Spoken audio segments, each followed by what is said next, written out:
இப்போ தெரிகிறதா ஏன் ஆடி மாதம் கூழ் ஊற்றுகிறார்கள் என்று? சும்மாவா சொன்னார்கள் நம் பெரியவர்கள்? ஆடி மாதத்தில் அம்மன் கோயிலில் வழிபாடு செய்து கூழ் ஊற்றும் காரணம் பற்றிய தகவல்களை கேட்கும் பொழுது நமக்கு மெய்சிலிர்க்கத்தான் செய்கிறது. தமிழ் மாதங்களில் மிகவும் புனிதமான மற்றும் முக்கியமான மாதம் ஆடி மாதமாகும். குறிப்பாக இது தெய்வ வழிபாட்டிற்குரிய மாதமாக சொல்லப்படுகிறது. தட்சிணாயனம், உத்தராயணம் ஆகியவை கூடும் மாதம் என்பதால் இந்த மாதம் தெய்வ வழிபாட்டிற்கும் விரதம், நேர்த்திக்கடன் செய்வதற்கும் உரிய மாதமாகும் என ஜோதிட வல்லுநர்கள் தெரிவிக்கின்றனர்.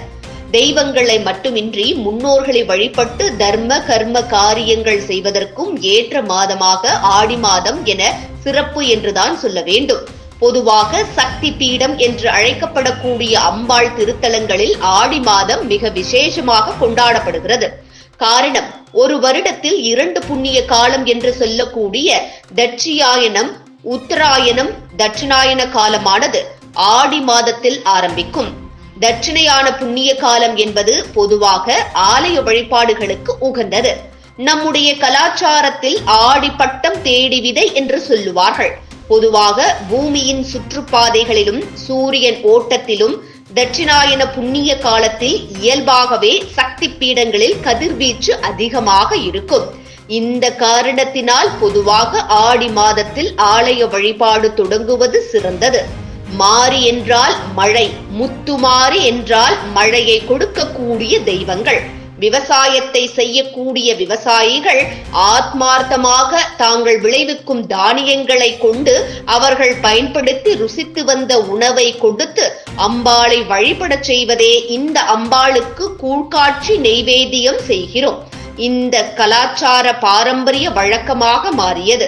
அதன் பொருட்டு அம்மன் ஆலயங்களில் ஆடி மாதங்களில் கஞ்சி கூழ் என்று அழைக்கப்படக்கூடிய சிறுதானியங்களும் அரிசியும் கொண்டு செய்யக்கூடிய நெய்வேத்தியம் ஆத்மார்த்தமாக தனது உணவை அம்பாளுக்கே கொடுத்து இனி வரக்கூடிய வருடங்களிலும் மழையானது நிறைவாக கிடைத்து விவசாயம் செழிப்படையும், எல்லோரும் சுபிக்ஷமாக வாழவும் அம்பாளுக்கு பிரார்த்தனை செய்து கொண்டு அம்பாளுக்கு அர்ப்பணிப்பதே கூழ் ஊற்றும் காரணமாகும்.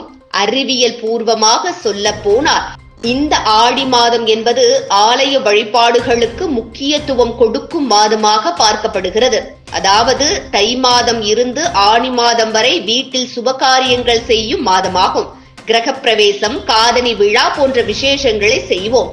அதனைத் தொடர்ந்து ஆடி மாதத்தில் தட்சாயன காலத்தில் நீரோட்டம் அதிகமாக இருக்கும். உயிரினம் புதிதாக வளர்வதற்கு ஏற்ற காலமாகும்.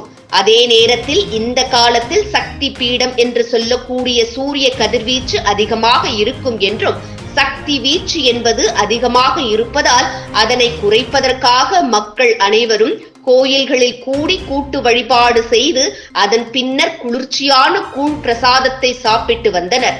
இவ்வாறு செய்வதனால் சக்தி வீச்சு குறைவாகும் என்பது நம்பிக்கையாக இருந்தது.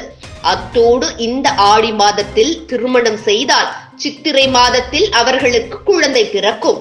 சித்திரை மாதத்தில் அக்னி நட்சத்திரத்தில் குழந்தை பிறக்கும் பொழுது சூரியன் அந்த மாதத்தில் உச்சத்தில் இருப்பார். அதனால் அந்த கதிர்வீச்சு கர்ப்பப்பையை தாக்கி அது குழந்தையை பாதிக்கும் என்பதனால் இந்த ஆடி மாதத்தில் திருமணம் செய்யக்கூடாது என்று கடைபிடித்து வந்தார்கள். இவ்வாறு முன்னோர்கள் பல்வேறு பாரம்பரிய முறைகளை கடைபிடித்து வந்தனர். எனவேதான் இந்த ஆடி மாதத்தில் ஆலய வழிபாடும் கூட்டு வழிபாடும் சிறந்ததாக விளங்கி வருகிறது. எனவே அறிவியல் சார்ந்த விஷயமாகவும் அம்பாளுக்கு பிடித்த மாதத்தில் பிடித்தமான கூழை படைக்கிறோம். இது போன்ற முக்கிய நிகழ்வுகள், அரசியல் தகவல்களை ஆழமாக மாறுபட்ட கோணத்திலும் அறிந்து கொள்ள மறக்காமல் பாரத் மெயில் 24 பக்கத்தை பின்பற்றிக் கொள்ளுங்கள். உங்கள் ஒவ்வொரு ஆதரவும் இது போன்ற பல நிகழ்வுகளின் பின்னணியை அறிய உதவும்.